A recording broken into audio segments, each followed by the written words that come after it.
31 October ਪ੍ਰਧਾਨ ਮੰਤਰੀ ਇੰਦਰਾ ਗਾਂਧੀ ਦੇ ਨਾਲ ਉਹਨਾਂ ਦੇ ਨਿਵਾਸ ਸਥਾਨ ਦੇ ਨਾਲ ਕੀ ਹੋਇਆ ਸੀ, ਵੀਡੀਓ ਐਨੀਮੇਸ਼ਨ ਦੇ ਜ਼ਰੀਏ पूरी जानकारी ਤੁਹਾਨੂੰ ਦਿੰਦੇ ਹਾਂ। इस वीडियो ਨੂੰ पूरा देखो, उस तो बाद फिर विचार करांगे। ये कहानी है 31 अक्टूबर 1984 की। ये कहानी है उस दिन की जब former prime minister Shrimati Indira Gandhi को उन्हीं के घर में उन्हीं के 2 बॉडीगार्ड्स ने 33 गोलियां मारकर छलनी कर दिया। आज 3D एनिमेशन की मदद से डिटेल में समझाऊंगा कि उस दिन सुबह से लेके प्राण त्यागने तक क्या क्या हुआ। लेकिन सबसे पहले आप इस कहानी की इंपॉर्टेंट लोकेशंस पे ध्यान दें। ये श्रीमती इंदिरा गांधी का रेसिडेंस था जिसे एक सफदरजंग रोड बोला जाता है, और ये उनका ऑफिस था जिसे एक अकबर रोड बोला जाता था। दोनों बॉडीगार्ड्स ने इनके ऊपर अटैक इस गेट पर किया था, और ये वो रास्ता है जो पीएम के ऑफिस को पीएम रेसिडेंस से जोड़ता है। इस अटैक की लोकेशन से 4.4 किलोमीटर दूर है ये एम्स हॉस्पिटल, जहां गोलियां लगने के बाद फॉर्मर पीएम को ले जाया गया था।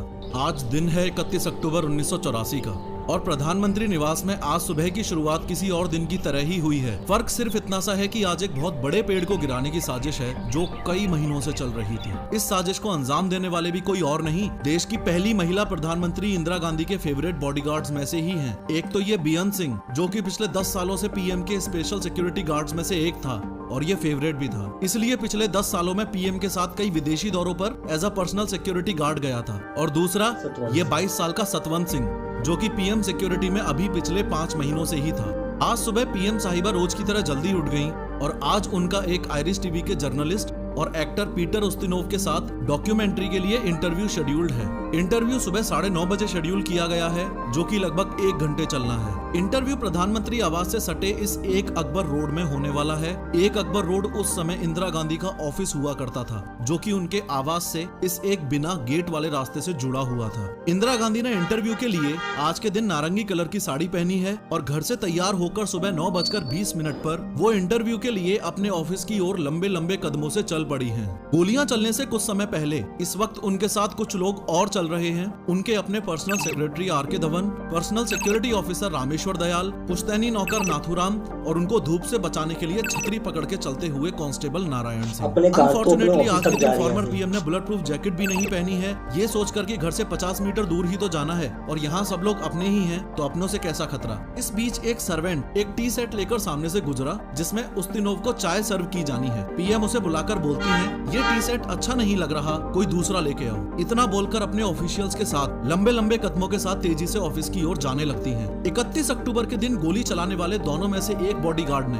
यानी सतवंत सिंह ने, बहाना किया कि उनका पेट खराब है, इसलिए उसे शौचालय के नजदीक तैनात किया जाए। इस तरह बेअंत और सतवंत एक साथ इसी गेट पर प्लानिंग के तहत तैनात हैं। ये गेट जो कि पीएम ऑफिस और रेसिडेंस को जोड़ता है। जैसे जैसे इंदिरा गांधी ऑफिस की ओर तेजी से बढ़ रही हैं, वैसे ही पहला बॉडीगार्ड सब इंस्पेक्टर बेअंत सिंह उनकी ओर बढ़ने लगा। इंदिरा गांधी और बेअंत सिंह की आंखें मिली तो इंदिरा गांधी बेअंत को देख के मुस्कुराई और नमस्ते के लिए हाथ जोड़ने की पोजीशन में आई। ऐसा इसलिए क्योंकि इंदिरा गांधी बेअंत को 10 सालों से जानती थी, और रोज जब भी बेअंत सिंह इंदिरा गांधी को देखता तो नमस्ते करता था। इसलिए आज भी इंदिरा गांधी ने उसको अपने ओर बढ़ता देखकर सोचा कि नमस्ते बोलेगा, इसलिए इंदिरा गांधी ने पहले ही हाथ जोड़ लिए। लेकिन आज बेअंत सिंह का मिजाज बागियों वाला है। आज उसका मकसद कुछ अलग ही है। एकाएक बेअंत ने लगभग 9:25 पर अपनी .38 कैलिबर सर्विस रिवॉल्वर निकाली और तान दी इंदिरा गांधी पर। जब तक कोई कुछ समझ पाता, उससे पहले ही फायर के 3 राउंड बेअंत की रिवॉल्वर से निकल चुके हैं, और ये तीनों गोलियां इंदिरा गांधी की चेस्ट और एब्डोमिनल एरिया में लगी हैं, और यहीं से एक बड़े पेड़ के गिरने की दास्तान शुरू हो चुकी है। 3 गोलियां लगते ही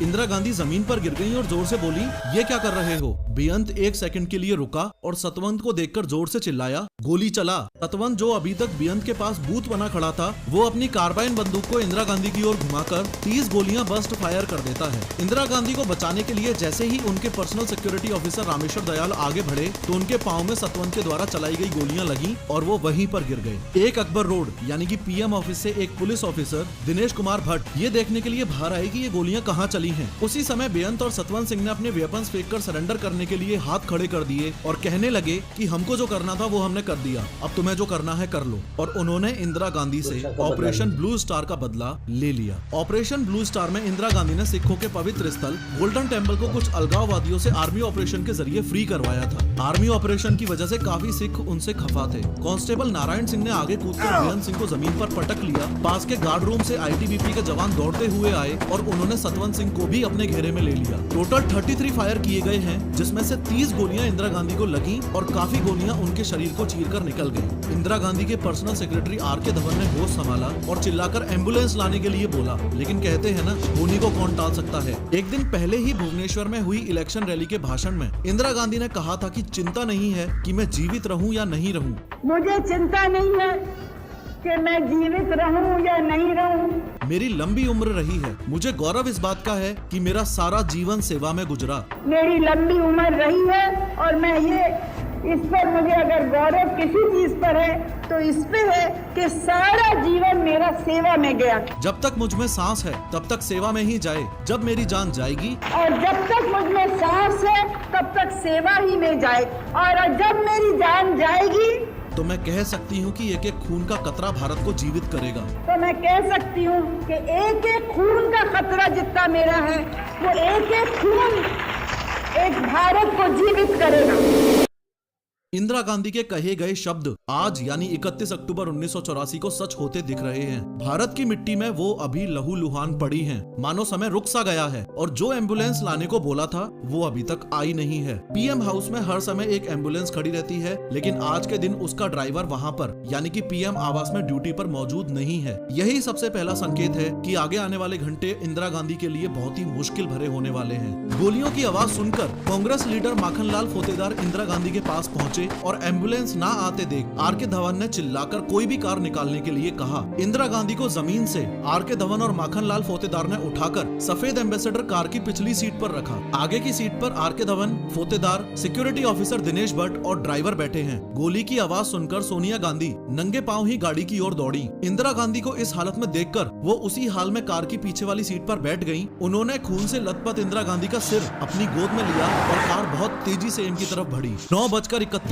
पर एम्बेसडर कार एम्स के इमरजेंसी वार्ड के गेट पर पहुंच गई। इमरजेंसी वार्ड का गेट खोलने में और गाड़ी से इंदिरा गांधी को उतारने में ही 3 मिनट का टाइम लग गया है और इस समय गुजरने वाली हर एक सेकंड बहुत ही ज्यादा इम्पोर्टेंट है। अनफॉर्चुनेटली आज एम्स के इमरजेंसी वार्ड में एक स्ट्रेचर तक मौजूद नहीं है। किसी तरह एक पहिए वाली स्ट्रेचर का इंतजाम किया गया। जब इंदिरा गांधी को कार से उतारा गया तो उनको इस हालत में देखकर वहां तैनात डॉक्टर्स घबरा गए और जल्दी से अपने सीनियर डॉक्टर्स को इन्फॉर्म किया। वैसे सीनियर डॉक्टर्स को अभी तक इस बात का ध्यान नहीं था कि इंदिरा गांधी को इस तरह से गोलियां मारी गई हैं। जब सीनियर डॉक्टर्स इमरजेंसी वार्ड में दौड़कर आए तो उनको तो ऐसा लगा कि शायद हॉस्पिटल में किसी तरह का इंस्पेक्शन होगा। सीनियर डॉक्टर्स ने जब वहां खड़े जूनियर स्टाफ से पूछा कि पीएम साहिबा कहां हैं, तो एक जूनियर स्टाफ ने कांपते हाथों से स्ट्रेचर पर कपड़े से ढकी हुई लहूलुहान बॉडी की ओर इशारा किया। डॉक्टर्स ने जब पीएम को इस हालत में देखा तो वो भी घबरा गए। सीनियर डॉक्टर्स को इलेक्ट्रोकार्डियोग्राम में इंदिरा गांधी के हार्ट की मामूली गतिविधि दिखाई दे रही है। इसका मतलब है कि वो क्लिनिकली अलाइव हैं, लेकिन नाड़ी में कोई धड़कन नहीं मिल रही है। उनकी आंखों की पुतलियां भी फैली हुई हैं, जो संकेत है कि उनके दिमाग को क्षति पहुंची है। फिर अगले कुछ घंटों तक फॉर्मर पीएम की जान बचाने के लिए देश के बेस्ट 20 डॉक्टर्स की टीम ने जी तोड़ मेहनत की।